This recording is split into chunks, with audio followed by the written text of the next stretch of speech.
Hey everybody, James coming to you here. Now I want you to imagine just for 1 second that I am selling you a gaming console.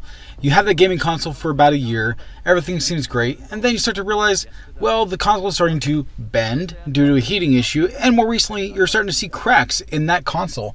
And you would think, since I was the one who sold you the product, since I was the one who actually made the product, that I would actually allow you to actually send in your broken console and replace it for free, or at least repair the broken pieces of your console that are, well, broken due to a design flaw on my part. That is not the case with Nintendo. With their Nintendo Switch, we had the bending issue due to the heat, and you would start to see it warp and kind of bulge out a little bit in the center of the console.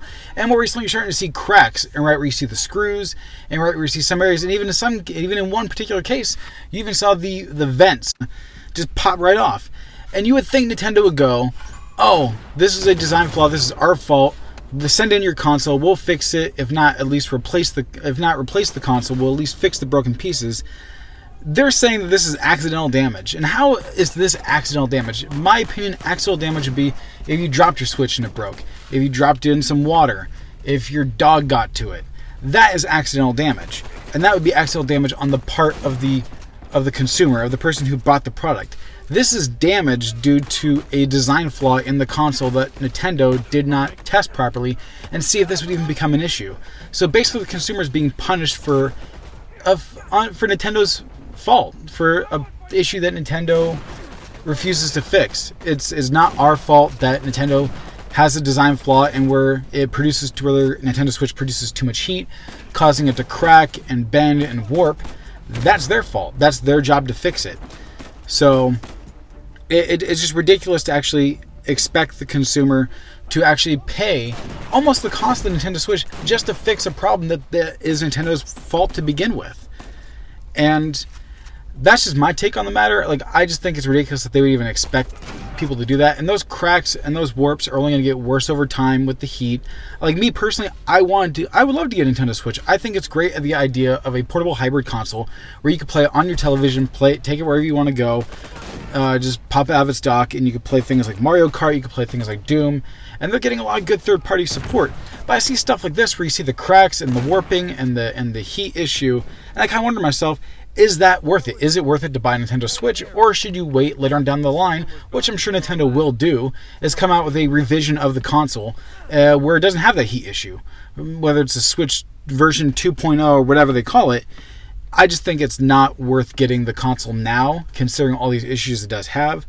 Now, you might be saying to yourself, well, these are just a few switches. It's not an overwhelming issue. The way I see it, though, it's not an overwhelming issue yet.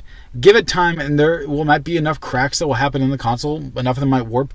For all you know, some of these consoles might not even just work anymore. And even with the third-party dock issue, that is even a separate issue in itself. The fact you can't even use with the newest update on the Switch, that if you use a third-party dock that you were able to use before, it will sometimes brick your console. Your console will not work at all. Your console will just freeze up on you, and you're just stuck with a paperweight in the shape of a Switch.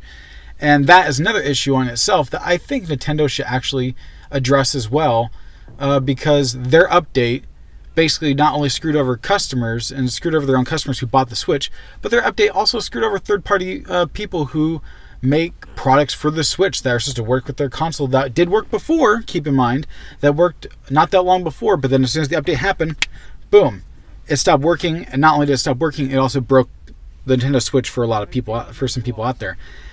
Anyway, this is just my quick thing. I wanted to put my quick take on it out there, what I felt about how Nintendo's handling it. I think they're definitely handling it very poorly. The heat issue, that is a design flaw on their part, is not the consumer's fault. It is their fault. If it's accidental damage, it's accidental damage on Nintendo's part, not the person who bought the console. So it should be Nintendo's part to replace the entire console, if not at least replace the parts that broke on the console. Anyway, let me know what you guys think in the comment section below. Do you guys think Nintendo should actually take responsibility and should actually be responsible for replacing the parts or the consoles that have broken and have warped? Or do you think that this is not Nintendo's problem at all, and this should just be the job of the consumer to send in their console, replace it, or even buy a whole new Switch? Anyway, I'd like to know what you guys think in the comment section below. Hit that thumbs up button, hit that subscribe button while you're at it, and don't forget to hit that bell notification to catch my next video. Anyway, hope you guys are having a great day, and I'll catch you guys next time.